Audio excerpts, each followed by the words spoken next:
તમારા જ શોરૂમમાંથી ગાડી લેવાની ને તમારાથી કશું થાય ના એ ગાડીઓ વેચવાનો મતલબ જ નથી ને.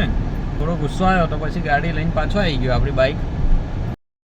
Hello guys, welcome to the my new blog. તો આજે છે જોબનો 26મો દિવસ, બરાબર. તો આજે આપણે ક્યારના આવી ગયા હતા, ગાડી ક્લીન કરી દીધી આપણે, બરાબર.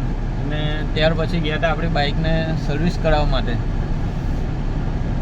અને સર્વિસ કરાવવા માટે ગયા, પણ ત્યાં પૂછ્યું કે ભાઈ મને એકદમ 0% જોઈએ, એમ 0 મતલબ કે વાઇઝરમાંથી અવાજ ને એવું ખાસું બધું આવે છે, તો કે એ તો નહીં થાય. તો પછી શોરૂમ શું લેવા ખુલ્લો રાખ્યો છે, બરાબર ને.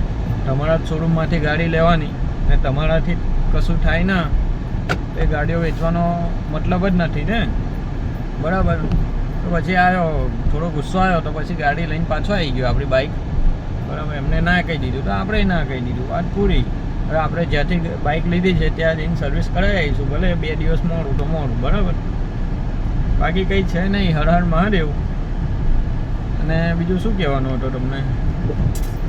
હા, હવે આજે 26મો દિવસ છે ને, થોડો સારો દિવસ છે, શાંતિ છે. આજે કામ કંઈ છે નહીં. આજે વિચાર કરો 12 વાગ્યા ને પહેલી જ વાર હજુ મેં આવેલો છું અહીંયા સામેના પ્લાન્ટમાં. બાકી બેઠો જ હતો આખો દિવસ, બરાબર. સિક્યુરિટી કાકાએ ગેટ ખોલ્યો છે, જઈએ હવે. કેવું છે કાકા? શાંતિ ને? ચાલો.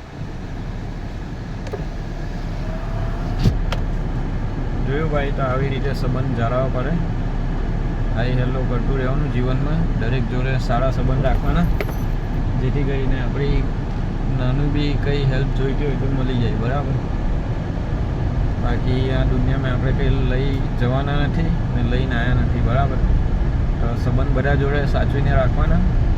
બાકી વિડીયોમાં બન્યા રહેજો, આજે શું કરીએ છીએ એ તમને જણાવીશું, બરાબર. બાકી બીજું કંઈ છે નહીં, જોઈ શકો છો આ ભરૂચનું લોકેશન છે, બરાબર. બ્રિજનું કામ ચાલે છે સરસ મજાનું. બાકી હર હર મહાદેવ, વિડીયોમાં બન્યા રહેજો. આજે કંઈક સારો એવો ટોપિક શોધીશું આપણે, જેના પર આપણે વાત કરી શકીએ, બરાબર. બાકી વિડીયોમાં બન્યા રહેજો. હર હર મહાદેવ.